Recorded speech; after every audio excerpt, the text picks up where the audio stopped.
வணக்கம்மா. என்னாச்சு? எல்லாரும் மொத்தமா வந்திருக்கீங்க? ஆமா ஐயா, வர 21ஆம் தேதி நம்ம கம்பெனில வேலை பார்க்குற எல்லா பெண்களுக்கும் லீவு வேணும்னு மேனேஜர் கிட்ட கேட்டோம்யா. அவர் தரமாட்டேன்னு சொல்லிட்டாரு. அதான் உங்ககிட்ட கேட்டு போலான்னு வந்தோம்யா. சரிம்மா, எதுக்கு எல்லாரும் மொத்தமா லீவு கேக்குறீங்க? ஐயா, பிப்ரவரி 21ஆம் தேதி திருச்சியில நாம் தமிழர் கட்சி நடத்துற மாற்றத்திற்கான மக்களின் மாநாடு நடக்குதுங்க ஐயா. அதுக்கு நாங்க எல்லாரும் போகணுங்க ஐயா. அதான். ஏன் நீங்க எல்லாம் சீமான் கட்சியா? நாங்க அந்த கட்சியில எல்லாம் இல்லைங்கயா. நாம் தமிழர் கட்சி மட்டும்தான் பெண்களை மதிக்கிற கட்சியா இருக்கு. அதான் ஐயா, இன்னைக்கு எல்லா கட்சியும் மேடையில மட்டும்தான் பெண்களுக்கு உரிமைன்னு பேசுறாங்க. ஆனா யாரும் எதுவும் கொடுக்கறது இல்ல. நம்ம நாம் தமிழர் கட்சி சீமான் அண்ணா மட்டும்தான் ஆணும் பெண்ணும் சமம்னு சொல்லிட்டு 234 தொகுதியில 117 பெண்களுக்கு வேட்பாளரை வாய்ப்பு கொடுத்திருக்காரு ஐயா. ஐயா, பெண்களுக்கு அதிகாரத்துல சம பங்கு கொடுக்கிற அண்ணன் சீமான் நடத்தும் மாநாட்டுக்கு இங்க இருக்கிற ஒவ்வொரு பெண்ணும் போகணும் தானே ஐயா? அன்னைக்கு ஒரு நாள் மட்டும் லீவு கொடுங்க ஐயா. அந்த வேலையும் சேர்த்து இன்னொரு நாள் உங்களுக்கு மொத்தமா செஞ்சு கொடுத்துறோம் ஐயா.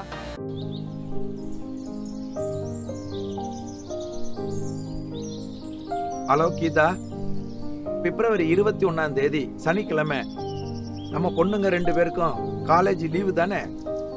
எதுக்கு கேக்குறேன்னா, நம்ம கம்பெனில வேலை பார்க்குற பொண்ணுங்கள்லாம் திருச்சியில அண்ணன் சீமான் நடத்துற மாற்றத்துக்கான மக்களின் மாநாட்டுக்கு கிளம்புறாங்க. நம்மளும் குடும்பத்தோட போயிட்டு வருவோம். Okay, thank you. போயிட்டு வர்ற மொத்த செலவும் நம்ம கம்பெனியோட செலவு.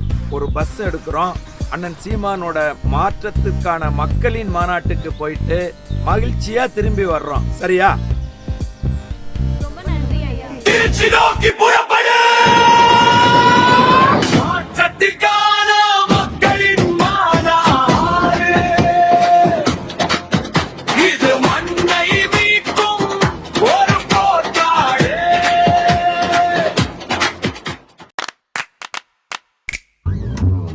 மீண்டும் உங்களை சந்திப்பதில் மிக்க மகிழ்ச்சி. தமிழ்நாட்டு அரசியல் களத்தில் அண்ணன் சீமான் அவர்களும் நாம் தமிழர் கட்சியும் நாம் தமிழர் கட்சியில் இணைந்து பயணிக்கும் தம்பி தங்கைகளும் இதுவரைக்கும் தமிழ்நாட்டில் யாரும் செய்ய முடியாத மிகப்பெரிய சாதனையை செஞ்சுட்டு வராங்க. இவங்கெல்லாம் என்ன நினச்சிட்டு இருக்காங்க தமிழ்நாட்டுக்குள்ளே அப்படின்னா, அண்ணன் சீமான் அவர்களை வச்சு அவரை மட்டம் தட்டி இந்த கட்சியை காலி பண்ணிடலாம் அப்படின்னு பல பேர் நினச்சாங்க. பல பேர் இன்னும் முயற்சி பண்ணிக்கிட்டு இருக்காங்க.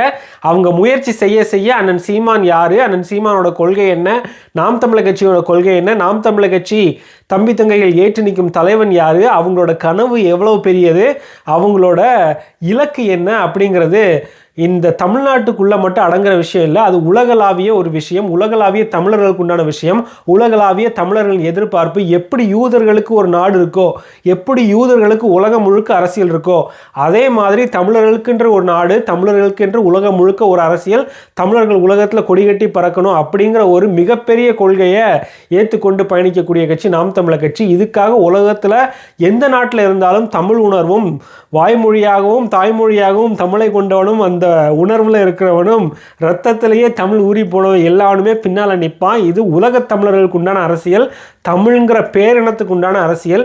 இதை யார் நினைச்சாலும் அண்ணன் சீமான் அவர்களை காரணம் காட்டி இல்லை ஒரு தனி மனிதரை காரணம் காட்டி இந்த அரசியலை அணை போட்டு தடுத்து நிறுத்த முடியாது தமிழ்நாட்டில்.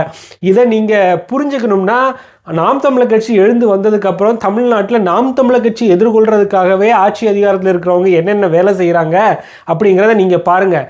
முதல்ல திராவிட கட்சியின் இப்போதைய தலைவராக இருக்கக்கூடிய ஐயா ஸ்டாலின் அவர்கள் களத்தில் செய்யக்கூடிய ஒவ்வொரு வேலையும் நாம் தமிழர் கட்சியின் பெயரையோ இல்லை அண்ணன் சீமான் அவர்களின் பெயரையோ சொல்லாமல் தான். அண்மையில் நடந்த ஒரு சம்பவம், ஜிடி நாயுடுன்னு அந்த பாலத்துக்கு பெயர் வச்சது கூட நாம் தமிழர் கட்சியின் அரசியலுக்கு எதிரான ஒரு அரசியல் தான். நாம் தமிழர் கட்சியின் எதிரான வாக்கு வங்கிகளை ஒன்றிணைக்கக்கூடிய ஒரு யுக்தி தான் அந்த ஜிடி நாயுடுங்கிற பேர் வச்ச ஒரு பாலம். நீங்கள் கொஞ்சம் சிந்திச்சு பாருங்கள். திராவிட கட்சிக்காரங்கள்லாம் சாதி பெயர் கூடாது, சாதி பெயரை பேரில் வைக்கக்கூடாது, ஊரில் வைக்கக்கூடாதுன்னு வாய்க்கிலேயே பேசுவாங்க. ஆனால் ஒரு பாலத்துக்கு ஜிடி நாயுடுன்னு பேர் வச்சது எதுக்குன்னு நீங்கள் பார்த்துங்க. அந்த வாக்குகளை கன்சால்டேட் பண்ணும் அப்படின்னு ஸ்டாலின் அவர்கள் முடிவு பண்ணிட்டாரு, திராவிட கட்சிக்காரங்க முடிவு பண்ணிட்டாங்க.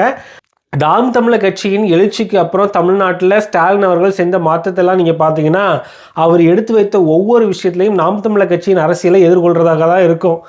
நீங்கள் இந்த இடத்துல ஒன்று சிந்திச்சு பார்க்கணும். அண்ணன் சீமான் அவர்கள் ஒரு 10 வருஷத்துக்கு முன்னாடியே என்ன சொன்னால், நீ நாம் தமிழர் கட்சியை தவிர்த்துட்டு போயிடலாம், என்னையை தவிர்த்துட்டு போயிடலாம், ஆனால் நான் எடுத்து வைக்கக்கூடிய அரசியல் தமிழ் தேசிய அரசியலை இனிமே எந்த ஒரு கட்சியும் தமிழ்நாட்டில் தவிர்த்துட்டு அரசியல் பண்ண முடியாது அப்படிங்கிறதுக்கு உண்டான எடுத்துக்காட்டு தான் ஸ்டாலின் அவர்கள் செய்கிற ஒவ்வொரு விஷயமும். அவர் வைக்கிற திட்டங்களுக்கு பேரை கூட நீங்கள் பார்த்தீங்கன்னா எல்லாத்துலேயுமே தமிழ்னு இருக்கும். தேர்தலில் வாக்கு கேட்கும்போது தமிழர்கள்னு கேட்பாங்க, ஒவ்வொரு திட்டத்துலேயும் தமிழ்னு பேர் இருக்கும். ஆனால் ஆட்சிக்கு மட்டும் திராவிட மாடல் ஆட்சின்னு பேர் இருக்கும். இன்னும் நுட்பமாக இந்த திராவிட அரசியலை நீங்கள் பார்த்தீங்க அப்படின்னா இந்த திராவிட கட்சிக்காரங்க எல்லாருமே சாதிய ஏற்றத்தாழ்வை ஒழிப்போன்னு பேச மாட்டாங்க, சாதிய ஒற்றுமை பேச மாட்டாங்க, ஆனால் சாதிய ஒழிப்போன்னு பேசுவாங்க. சாதி ஒழிப்புங்கிறது நீ வரலாற்றில் இருக்கிற ஒரு கூரை ஒழிக்கிற மாதிரி. வரலாறு எப்போவுமே பொய் சொல்லாது, வரலாறு எப்போவுமே இருக்கிறத இருக்கபடியே காட்டுறது தான் வரலாறு. இந்த சாதிங்கிற பேர் எல்லாமே வரலாற்றில் இருக்கக்கூடிய, இதை எப்படி நீ அழிப்ப? நடுவில் கொஞ்சம் பக்கத்தை காணுங்கிற மாதிரி இதை எப்படி நீ அழிப்ப? அழிக்க வேண்டியது, மாற்ற வேண்டியது மக்களின் எண்ணத்தை. என்ன எண்ணம்? சாதியை ஏற்றத்தாழ்வு. நீ ஒருத்தனை தாழ்த்தி பார்க்கக்கூடாது, இல்லை நான் இன்னொருத்தனுக்கு உயர்வுன்னு நீ நினைக்கக்கூடாது, எல்லாரையும் சமமாக பார்க்கணுங்கிற எண்ணத்தை வளர்க்கணும். அதே மாதிரி சாதிய ஒற்றுமையும் பேசணும். இந்த விஷயத்தை தமிழ்நாட்டில் தொடர்ச்சியாக அரசியல் களத்தில் செய்து கொண்டிருக்கிறது நாம் தமிழர் கட்சி. திராவிட கட்சிகள் இதுவரைக்கும் தமிழ்நாட்டில் இருக்கக்கூடிய சாதிய ஏற்றத்தாழ்வை பயன்படுத்தி தான் ரெண்டாக போல்ரைஸ் பண்ணி ஒவ்வொரு தொகுதியில் இருக்கக்கூடிய மக்களையும் பெரும்பான்மை சிறுபான்மைன்னு பிரித்து மதம் ரீதியாகவோ இல்லை சாதிய ரீதியாகவோ பெரும்பான்மை சிறுபான்மைன்னு மக்களுக்கிடையே ஏற்கனவே இருக்க உணர்வுகளை பயன்படுத்தி தான் இந்த திராவிட கட்சிகள் ஆட்சிக்கு வருது. உன்னை தமிழன்னு நீ உணர்ந்துட்ட அப்படின்னா தமிழன் முழுக்க ஒன்றா நின்றுவான், தமிழன் ஆட்சிக்கு வந்துருவாங்கிற ஒரு கட்டத்தில் தான் தமிழனை பிரித்து பங்காடுறதுக்கு தான் இவ்வளவு திராவிட சூழ்ச்சியும் தமிழ்நாட்டில் நடக்குது. இதை வெளிச்சம் போட்டு காட்டுற ஒரே ஒரு காரணத்தினால தான் நாம் தமிழர் கட்சி இதுவரைக்கும் ஆட்சியில் அதிகாரத்தில் இல்லாத கட்சி, ஆட்சி அதிகாரத்தை நோக்கி நகர்ந்துட்டு இருக்கக்கூடிய கட்சி, தினந்தோறும் வளர்ந்து கொண்டிருக்கிற கட்சி. இதை இவ்வளோ எதுக்குறாங்க அப்படின்னு நீங்கள் பார்த்தீங்கன்னா இந்த ஒரு காரணத்துக்காக தான். இதை வெளிச்சம் போட்டு காட்டுறாங்க. திராவிட கட்சிகள் தமிழ்நாட்டில் சாதிய பேரை சொல்லி சாதிய ஏற்றத்தாழ்வை பயன்படுத்தி எப்படி ஆட்சியில் இருக்காங்க. சாதிய ஒற்றுமை பேசுறதில்ல, சாதிய ஏற்றத்தாழ்வை ஒழிப்புன்னு பேசுறதில்ல, ஆனால் சாதி ஒழிப்புன்னு பேசி தமிழ்நாட்டில் சாதிய மோதல்களை கூர்மைப்படுத்தி அந்த பிளவுகளையும் அந்த காயங்களையும் பயன்படுத்தி மக்களுக்கிடையே இயல்பாக இருக்கக்கூடிய சாதிய ஏற்றத்தாழ்வு, சாதிய மோதல் இதெல்லாம் பயன்படுத்தி குளிர் காஞ்சிக்கிட்டு இருக்கு இந்த திராவிட கட்சிகள். இதை ஒன்றிணைக்கணும், இந்த மக்களின் மனநிலையை மாற்றணும்னு அவங்களுக்கு துளி கூட எண்ணம் கிடையாது. இந்த நிலையை தமிழ்நாட்டில் முற்று முழுவதுமாக மாற்றி படைக்கக்கூடிய ஒரு கட்சி நாம் தமிழர் கட்சி. ஒரு தொகுதியில் இருக்கக்கூடிய வேட்பாளர் ஒரு சமூகமாக இருப்பார், அந்த தொகுதியில் இருக்கக்கூடிய மாவட்ட செயலாளர் வேறொரு சமூகமாக இருப்பார், அந்த தொகுதியில் இருக்கக்கூடிய பொறுப்பாளர்கள் ஒவ்வொரு சமூகத்தில் இருந்து இருப்பாங்க. இப்படி எல்லாரும் கூடி செய்ய பழகி இப்படி ஒவ்வொருத்தரும் முரண்பாடாக இருந்த சமூகங்கள்லாம் ஒன்றிணைத்து அடுத்த தலைமுறையை தயார் செய்கிறாரு அண்ணன் சீமான் அவர்கள்.